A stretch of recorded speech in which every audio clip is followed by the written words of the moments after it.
조선은 원래 미국을 그닥 좋아하지 않았습니다. 왜냐하면 우리 앞에서 배웠던 신미양요의 영향인데요. 그래서 미국은 여러 차례 조선과의 수교를 시도했으나, 아이고, 미안. 이 신미양요의 부작용으로 인해서 계속해서 미국은 좀 빠꾸를 당하던 상황이었어요. 근데 이때 조선하고 전통적으로 굉장히 가까웠던 청나라가 등장합니다. 실은 이 청나라는 당시 굉장한 위기감을 겪고 있었는데요. 자, 아편 전쟁을 겪은 이후로 서양과 문을 열면서 청나라 역시도 기존의 방식대로는 내가 중국을 유지할 수가 없겠구나. 내가 옛날에 이제 믿었던 부하 같은 국가들마저도 잘못하면 모두 다 잃어버릴 수도 있겠다라고 생각을 하고 있는 찰나였거든요.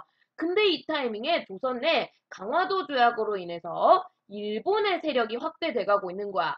청나라가 깜짝 놀라거든요. 일본 니네 뭔데? 심지어 일본이 자주국 명시했잖아. 그치? 그러면서 확실하게 조선하고 청을 뭔가 갈라놓으려는 의도가 확 보여요. 근데 청 입장에서는 근데 일본까지는 그러려니 했어. 그래도 일본은 아직까지는 그렇게 큰 세력이라는 느낌이 안 드는 거야. 근데 청나라 입장에서 더 불안감을 느꼈던 게 뭐냐? 바로 러시아입니다.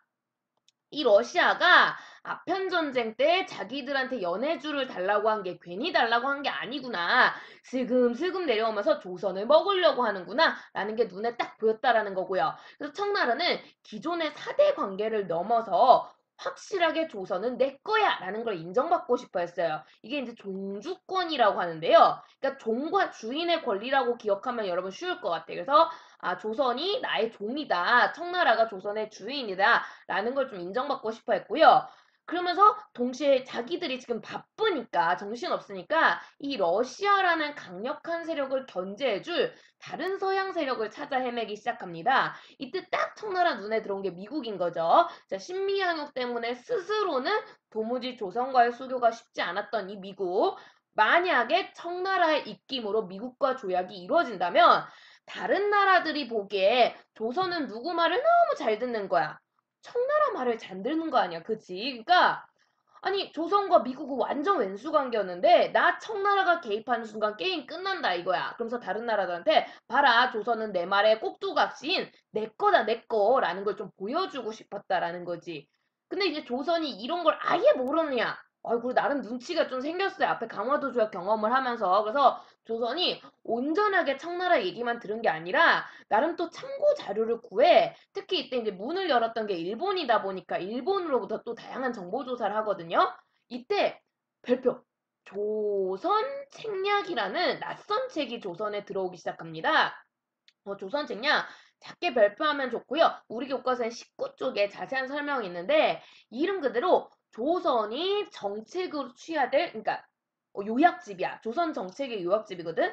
특히 이때 여기서 이제 주목해야 될 조약은 외교인 거죠. 외교. 외교적 책략이 담겨져 있는 책인데 당시 일본의 수신사라고 해서 일종의 사신단이라고 보시면 돼요. 정보조사차 갔었던 김홍집이라는 사람이 이 책을 들고 와요. 그러면서 고종에게 갖다 바치는데 내가 학제에 참고자료 넣어놨거든요. 실은 조선 책략 구절을 보니까 내용이 뭐라고 돼 있느냐.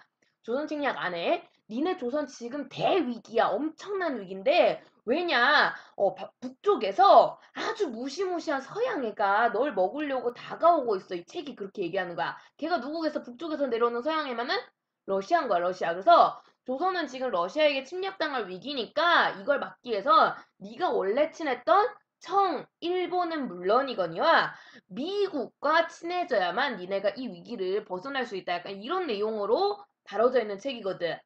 그래가지고 조선이 아니 청나라도 그렇게 미국 괜찮으라고 제안을 하는데 일본에서 가져온 책조차 그렇게 얘기를 하니까 미국 진짜 사귈 만한 친구인갑다 이렇게 되는 거고요. 그래서 가장 먼저 미국을 선택을 한 거야. 근데 여기에 숨겨져 있는 좀 함정이 조선 책략이 일본에서 가져왔어요. 그럼 이 책이 왠지 어디서 쓰여졌을 것 같아? 그래서 일본에서 쓰여졌을 것 같잖아. 근데 실제로 이 책은 일본에 머물고 있던 청나라 외교관 황준신, 우리식 발음으로는 황준헌이라는 이름의 그러니까 청나라 사람이 쓴 책이에요. 이게 일본인이 쓴 책이 아니고 청나라 사람이 쓴 책이기 때문에 결국에 조선 책략은 청나라의 입장이 반영된 책입니다. 그래서 앞에 나왔던 이 청나라와 입장 차이가 다를 리가 없다라는 거고요. 그러니까 조선은 결국 청나라 이야기를 듣고 미국을 선택을 했다라고 볼 수 있는 거지. 근데 이 미국과의 조약 나름 두 번째 조약이에요, 얘들아. 조선이 그래도 경험치를 쌓았던 데다가 목적이 있었어. 조선이 일본에게 맺었던 그런 불평등적인 것들을 좀 개선해보자라는 목적이 있었기 때문에 이 조약은 나름 긍정적인 내용을 담고 있다라는 거지. 특히 이 중에서도 정부가 가장 간절하게 개선하고 싶었던 거. 관세죠? 그래서 미국한테 간절하게 얘기를 하는 거야. 니네 원래 내가 조약 안 맺어주려고 했던 거 알지? 그러니까 대신 조약 맺어주는 대신에 이 관세, 니네 물건에는 좀 부여해도 되겠니? 이렇게 되는 거야. 미국이 콜 이렇게 되는 거죠. 그래서 우리는 미국 상품에 관세를 부과할 수 있게 되는 거고요. 결국 관세를 우리가 주인으로서 스스로 매길 수 있는 관세 자주권이라고 해요. 요 권리를 우리가 회복을 했다라는 거지. 관세 자주권 너무 길면 그냥 관세권 적으셔도 돼요. 상관없어요. 그래서 다른 나라 상품에 관세를 매길 수 있는 권리를 얻어냈다라는 거고요. 자, 근데 미국 상품에 관세를 매겨요. 재밌는 건 이 미국이 실은 앞에 우리가 세계사에서 못했는데 일본의 문을 열었던 나라가 미국이거든요. 실은 일본이 미국 눈치를 좀 봤어요, 이때. 근데 미국 상품에 관세가 매겨지니까 자기 나라 상품을 좀 무관세인 게 약간 눈치가 보이는 거야. 그러면서 조선아, 그럼 너 우리 상품에 그냥 관세 매겨라 이렇게 하면서 일본 상품에도 자연스럽게 관세를 부과하기 시작합니다. 결국 우리가 관세권을 정말 회복했다라고 볼 수가 있는 거고요. 여기에 하나 더 우리 교과서에는 없는데 우리나라에서 하나 더 얻어낸 게 있었거든요. 좀 알아두시면 좋을 것 같은데요.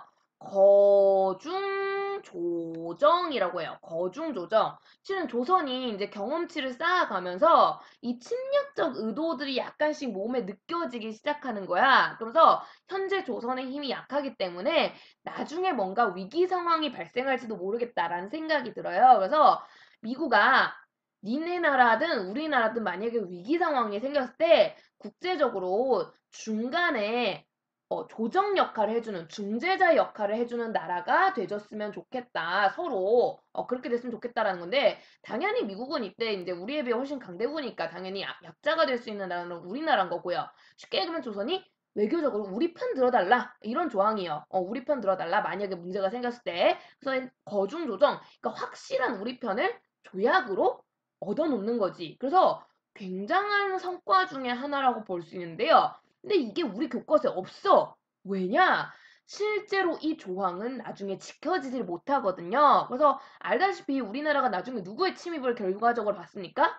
그치, 일본의 침입을 봤잖아. 일제가 우리를 집어삼키려고 할 때 미국이 우리 편을 안 들어요. 아예 일본하고 조약을 맺었죠. 우리 세계사 할 때 배웠는데 내가 기억하라고. 맞아, 맞아. 그 가스라 테프트 밀약입니다. 그래서 일본과 미국 사이에 필리핀과 조선은 서로 먹겠다라는 게 상호 합의가 돼버렸기 때문에 조선이 아무리 위기 SOS를 보내도 미국은 이걸 받아주지 않습니다. 그러면서 거중조정에 실질적으로 없는 거나 다름없는 상태가 돼버렸기 때문에 이게 소개가 안 되는 교과서들이 있어요. 하지만 다른 학교 교과서나 문제지에는 이 거중조정이 나오는 경우가 꽤 많습니다. 문제지 풀어본 친구는 알 거예요. 그래서 같이 알아두시면 좋을 것 같아요. 우리가 나름 그래도 당시에는 득템이잖아. 그치? 관세자주권, 거중조정, 미국과의 조약으로 회복했다라는 거고요. 다만 우리가 원하는 걸 이렇게 얻었으니 원래 조약이란 건 기브 앤 테이크잖아요. 이번엔 미국이 원하는 것도 줘야 된다라는 거죠. 그래서 역시 부정적 요소가 눈에 보이니 미국 역시도 요구했어요. 우리가 이제 그동안 제일 극악이라고 생각했던 치해법권. 치해법권을 미국에서 득템해 가고요. 근데 이거 가장 극악한 거라고 생각했거든, 우리나라 입장에서는. 이거보다 더한 걸 체결해가는 이 미국 애들이 요거 역시 또 발표를 해두시면 좋겠는데요. 바로 최혜국 대우라고 합니다. 이 교과서에 자세하게 설명되어 있는데요. 최혜국 대우. 내가 그래서 이제 여기에는 설명 안 달아놨어요. 교과서 워낙 자세하게 설명해놔서. 이게 뭔 얘기냐? 미국이 얘기하는 거야. 내가 너랑 조약을 맺는 첫 번째 나라잖아. 그래서 이 미국이 조선에 대한 정보가 많다, 적다? 적다라는 거야. 그래서 조선아, 내가 너에게 뭔가 얻고 싶은 게 있는데 지금은 내가 정보를 잘 모르겠어. 모르는데 내가 너의 첫 번째 서양 친구니까 나는 좀 다른 국가들에 비해서는 더 좋은 대우를 받았으면 좋겠단 말이야. 그래서 항상 우리 미국이 최고의 혜택 받는 국가가 됐으면 좋겠다라는 거고요. 그렇게 조선에게 요구를 하는 거죠. 조선도 하면서 이제 처음에 아무 생각 없이 이걸 체결을 한 거야. 근데 이게 나중에 무슨 문제가 생기느냐? 요 조약이 이제 쉽게 얘기하면 그거야. 선생님이 A라는 친구랑 이제 조약을 맺어. 내가 앞으로 네 필통을 마음껏 뒤져서 네 물건을 쓸 수 있게 해줘. 네 필통 안에 있는 물건을 조약을 맺는 거야. 근데 왜 내가 왜 필통만 얘기를 했느냐? 내 눈에 보이는 게 그 친구 필통밖에 없어서. 나는 이 친구가 뭘 가지고 있는지 잘 몰랐거든. 그래가지고 내가 좀 불안해서 그런데 나 최애국 대우로 대신에 좀 인정해줘 하면서 필통만 뒤지기로 약속을 했어요. 근데 나중에 시간이 가니까 이 A란 친구가 나중에 B라는 친구랑 조약을 맺으면서 필통뿐만 아니라 집 전체를 자기 가방 전체를 뒤질 수 있는 그렇게 이제 권리를 맺은 거야. 선생님 나랑은 필통만 뒤지게 해놓고 얘는 집을 뒤질 수 있게 해줬어. 어느 쪽에 더 권리가 세요? 그래서 B가 권리가 더 세잖아. 이거 안 되지. 나는 항상 최고의 혜택을 받아야 되는데 그래서 이 A가 B랑 조약을 이렇게 탁 체결하는 순간 나는 자동 업데이트가 돼요. 집까지 뒤질 수 있게. 요런 거를 최애국 대우라고 합니다. 그러니까 따로 뭔가 추가 조약을 체결하지 않아도 자동 업데이트가 되는 거야.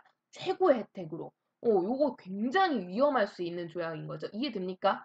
실은 그래서 미국이 관세권에 대해서 별로 거부감이 없었던 게 요거 줘도 돼. 나중에 다른 나라랑 우리나라가 무관세 또 맺게 되면 미국은 자동으로 무관세 업데이트가 되는 거거든. 요런 것 때문에 이제 상당히 문제가 많았고요. 근데 문제는 미국이 이렇게 최애국 대우를 요구하면서 조약을 찍다 보니까 나중에 이 미국과의 조약 이후 1년 뒤 영국, 독일이 등장해요. 이후에는 이탈리아, 러시아가 등장해요. 이후에는 프랑스가 등장하고요. 막 등등등 이제 서양 국가들이 오거든요. 그때마다 얘네도 최애국대우, 최애국대우 요청을 해요. 이 조선이 어쩔 수 없이 이제 힘에 밀려서 체결을 해줘. 그 결과 어떤 나라 하나만 뚫려버리면 다른 나라들이 줄줄이 와서 나는 하면서 여러 가지 특권을 요구를 하게 되는 거예요. 그래서 상당히 이게 그래서 위험했다라는 거고요. 결국 이 미국과의 조약은 우리 조선이 서양과 맺었던 그러니까 전체에서는 일본이 첫 번째지만 서양과 맺었던 것 중에 첫 번째가 미국과의 조약인데 이 조약 역시도 심각한 불평등 조약이었다라는 거고요. 결국 일본의 조약에 이어 미국까지 이 둘 다 불평등하다 보니까 뒤에 맺어진 조약들마저도 불평등할 수밖에 없다라는 거지. 그래서 상당히 문제가 많았는데 그래도 얘들아 여기서 나름 우리가 좀 봐야 될 점이 물론 이 조약들이 힘적인 측면도 있어요. 조선이 단순히 몰라서만이 아니라 알아도 맺어야 됐던 것도 있거든. 치유법권 같은 거. 파워가 밀리니까 국력이 약하니까 어쩔 수 없는 거야. 근데 조선이 여기서 나름의 견제책을 찾고 대안을 찾고 고민을 하고 정보조사하고 몸부림을 쳤구나. 우리가 좀 볼 수 있는 게 대표적인 게 이제 요런 거죠. 앞에 일본하고는 그냥 일본에게 유리한 틀로 그냥 다 맺었다면 미국에서는 어쨌든 우리가 나름의 뭔가 얻어내려는 노력이 있었다라는 거고요. 그리고 만약에 이 미국과 조약을 맺었을 때처럼 청나라의 말만 듣고 우리가 조선 책략만 참고하고 그냥 이걸 그대로 100% 신뢰하면서 멍청하게 꼭두각시처럼 조종당하면서 조약을 체결했다면 절대 조약을 안 맺을 나라가 있어. 러시아야, 러시아. 그래서 내가 빈칸한 거거든? 근데 우리가 러시아랑 조약을 체결했다라는 거야. 이 얘기는 조선이 이 내용도 100% 신뢰한 게 아니라 계속해서 정보조사라고 고민을 했다는 거지. 정말 러시아가 그렇게 극악한 나라인가? 아니, 얘네가 이렇게 말을 할 정도로 청나라나 이런 나라들이 러시아를 두려워하는 게 아닐까? 그러면 이 일본이 나댈 때, 청나라가 나댈 때 러시아가 견제책이 될 수 있지 않을까? 조선도 나름의 계속 고민을 한 거야. 그래서 우리가 당장에는 경험도 부족해, 힘도 없어, 여러 가지 때문에 불평등한 내용으로 맺기는 했으나 조선이 나름의 계속해서 개선해 나가려는 의지와 노력이 있었다라는 걸 우린 확인을 할 수 있어요. 하지만 어쨌든 결론적으로는 불평등 조약이 체결됐다는 거고 이게 결국 우리나라에 무시무시한 결과를 가져오게 되는데요. 그 내용들이 나중에 뒤에 가면 나오게 될 거예요. 그래서 여러분 우리 이거 진짜 잘 공부해야 돼요. 이 조약이라는 거 지금도 하는 거잖아요. 그쵸? 여러분이 어른이 됐을 때 국가에서 조약을 체결하겠대. 이런 내용으로 공부를 안 해봐. 멍청하게 당한다라는 거야. 그러니까 여러분 공부를 해야 되는 이유예요. 잘 기억을 해두시고요. 오늘 수업 고생 많았고요. 안녕.